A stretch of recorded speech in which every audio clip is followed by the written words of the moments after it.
This presentation is an analysis of chapters 1 through 8 of Mary Shelley's novel Frankenstein. Summary of chapters 1 through 8 of Frankenstein.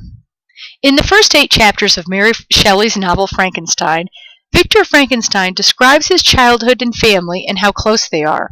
He tells how his mother met his father because his father was friends with his mother's father.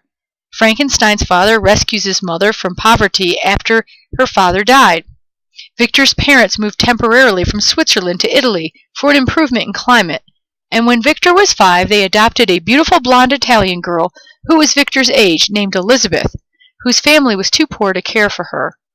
On her deathbed from scarlet fever, Victor's mother declares her wish that Victor and Elizabeth should someday marry. Victor also discusses the importance to him of his best friend Henry Clerval, who ends up attending the same university that Victor attends in Germany, the University of Ingolstadt. While Clerval is interested in the humanities, Victor has a voracious interest in science. Even as a young boy, he was interested in chemistry and how the electricity of lightning could be harnessed.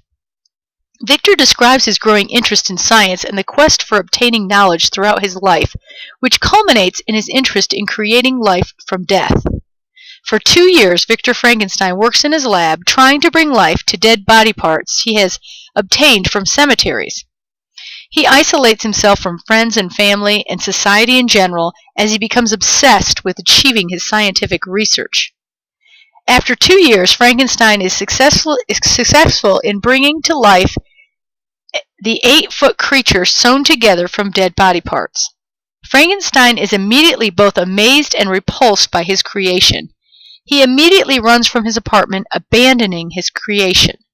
When he returns with his friend Clerval, he is relieved that the creature has disappeared.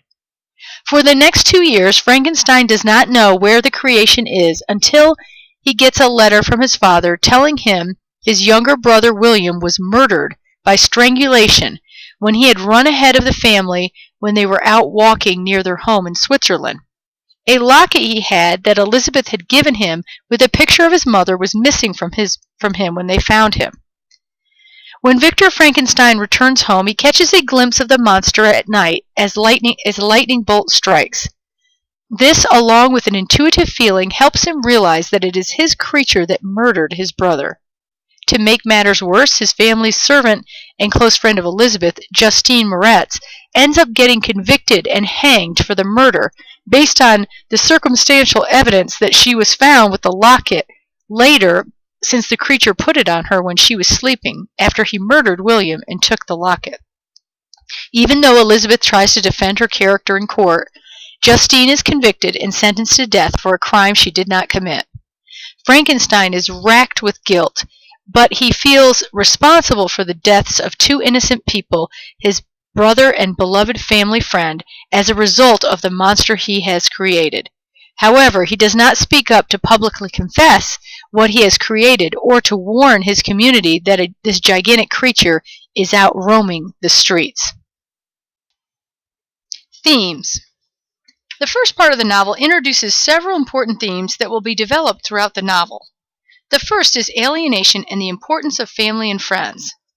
Frankenstein goes into depth discussing how much his family and friends mean to him, and when he isolates himself from them in his academic pursuits, he feels lonely and depressed and even becomes physically thin and sick. Another important theme is that of the pursuit of knowledge, which can be good or bad, but in this case is bad because he ends up violating natural law by playing God and creating life. In this case, a dangerous monster created out of dead body parts. A third theme is the good and restorative power of nature and the corruptive power of society. Frankenstein's interest in science and his university education becomes dangerous when he uses it to undermine nature by creating a monster. The corruption of society is also shown by the miscarriage of justice of the legal system, which convicts an innocent woman and sentences her to death with very little evidence. One other theme that is introduced is compassion and respect for the common person or the poor. This is shown through Frankenstein's father, who rescues his mother from poverty and adopts Elizabeth, whose parents are too poor to care for her, and Elizabeth's compassion for Justine, who is most likely convicted due to her lower social class.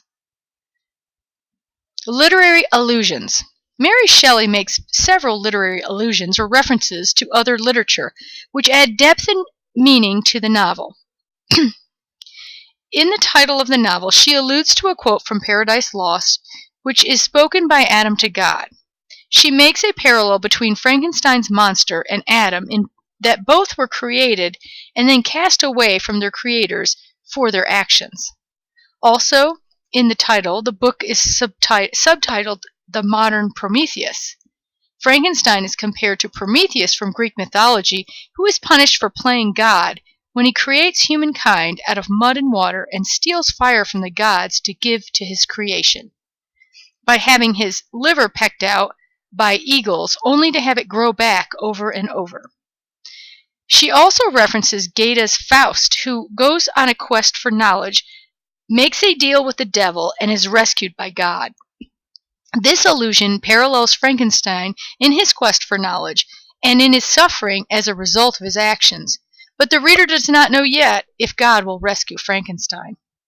Finally, Shelley makes an allusion to Coleridge's The Rime of the Ancient Mariner, who, like Frankenstein, wanders the streets feeling as though a demon followed him and feels isolated and fearful. Both Frankenstein and the mariner seek knowledge, which brings a curse upon them for doing so.